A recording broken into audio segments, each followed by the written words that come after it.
अस्सलाम वालेकुम दोस्तों, मैं हूं ज़ोहेब हसन। आप देख रहे हैं मेरा YouTube channel exam talks and analysis. दोस्तों, डेली बेसिस पे हम डॉन न्यूज़पेपर के आर्टिकल्स को कवर करते हैं, जिसमें एडिटोरियल और ओपिनियन पेज के आर्टिकल्स को कवर किया जाता है। आज हम 30 नवंबर 2025 के एडिटोरियल को कवर करने जा रहे हैं। देखते हैं कि इसके अंदर पहला एडिटोरियल कौन सा है हमारा। दोस्तों, एक बात आपको और भी बताता चलूँ कि हम सीएसएस, पीएमएस, पीपीएससी, एफपीएससी की ऑनलाइन तैयारी भी करवाते हैं इसी प्लेटफॉर्म के थ्रू। अगर कोई बच्चा तैयारी करना चाहता है तो वो मुझसे रब्ता कर सकता है। दोस्तों, पहला हमारा एडिटोरियल है 30 नवंबर 2025 का, हिंदुत्व रिविजनिज्म के नाम से। दोस्तों, देखते हैं इसके अंदर क्या यानी कि राइटर हमें बता रहा है।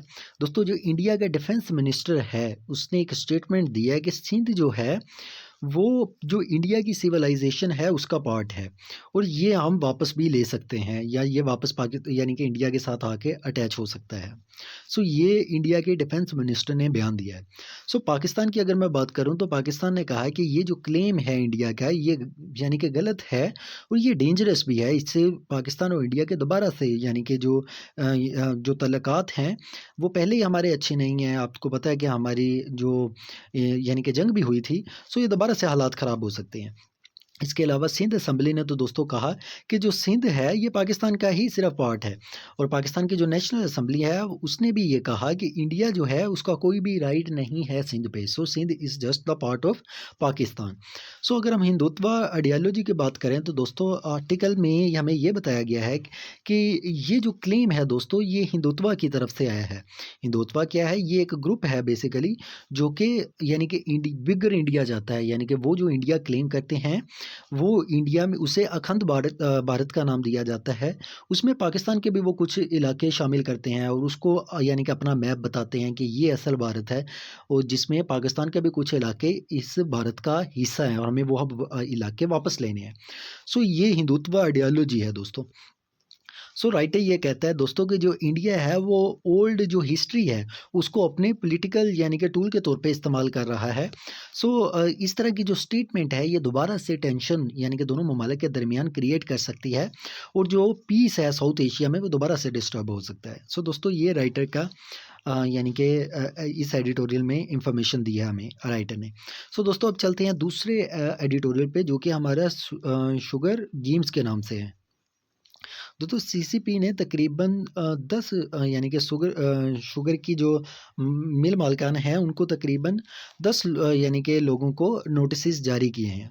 उन्होंने कहा है कि ये जो मिल्स यानी कि ये जो मिल्स वाले हैं इन्होंने कानून की पाबंदी नहीं की या कानून को ब्रेक किया है। दोस्तों, ये जो यानी कि आपको यानी कि मिलें, ये जो ये फैक्ट्रियाँ हैं, इन्होंने शुगर केन का जो सीज़न था उसे देर से शुरू किया। इन्होंने ये सारी काम प्लानिंग से की। देखिए आप दोस्तों कि माफियाज़ कहाँ-कहाँ बैठे होते हैं और किस तरह से अपने फ़ायदे के लिए गरीब का नुकसान कर रहे होते हैं। इन्होंने अपना सीज़न यानी कि 30 नवंबर को स्टार्ट किया, हालाँकि वो सीज़न स्टार्ट होना था 12 नवंबर को। 15 दिन लेट कर दिए इससे फ़ायदा उठाने के लिए।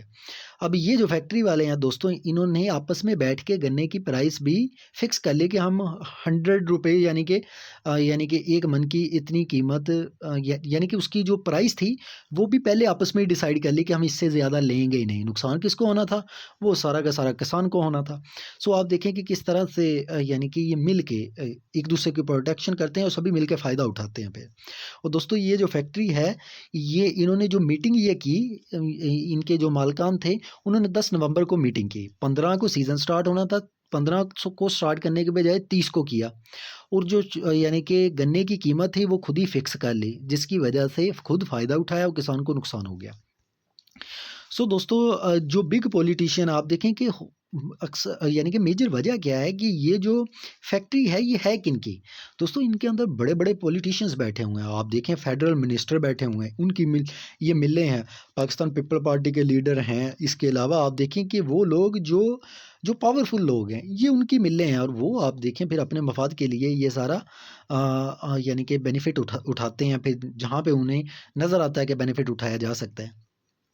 सो राइटर ये कहते हैं ये पहला केस नहीं है सीसीपी ने, इससे पहले भी तकरीबन 2009 से तकरीबन 3 बार आप देखें कि ये जो फैक्ट्री हैं इनको यानी कि 3 बार पहले भी चेक किया है। सो राइटर ये कहता है कि इनको पहले भी फ़ाइन किया जा चुका है। आप देखें तकरीबन 44 बिलियन रुपीज़ का फ़ाइन इनको हो चुका है, लेकिन इन्होंने फ़ाइन देने के बजाय अदालतों में चले गए। अब अदालतों में आज तक केस इनके लटके हुए हैं। सो अब लोग कह रहे हैं कि अभी भी आपने इनको फॉर एग्ज़ाम्पल इन पे यानी कि इनको जुर्माने करेंगे, इनको आप नोटिसेस सेंड करेंगे, दोबारा अदालतों में चले जाएँगे। अभी तक वो पुराने केसेस का फ़ैसला नहीं आया है, ये नए केसेस का फ़ैसला कहाँ से आएगा? सो दोस्तों ये हमारा दूसरा एडिटोरियल था। अब चलते हैं अपने तीसरे एडिटोरियल पे जो कि हमारा पॉलिटिकल प्रिज़नर के नाम से। दोस्तों इमरान खान इस मुल्क का जिस तरह आपको पता है फॉर्मर प्राइम मिनिस्टर है पाकिस्तान का और आजकल वो जेल में है। सो राइटर ये कहता है कि वहाँ पर उन्हें यानी कि इमरान खान को बेसिक राइट्स जो हैं वो मिलने चाहिए, प्रॉपर रिस्पेक्ट मिलनी चाहिए because he is a former prime minister of Pakistan. उसकी जो फैमिली जो लॉयर्स हैं उसको इजाज़त होनी चाहिए कि वो इमरान खान से जेल में जाके मुलाकात कर सकें क्योंकि आपको पता है कि आजकल उनकी मुलाकातों पर पाबंदी लगी हुई है।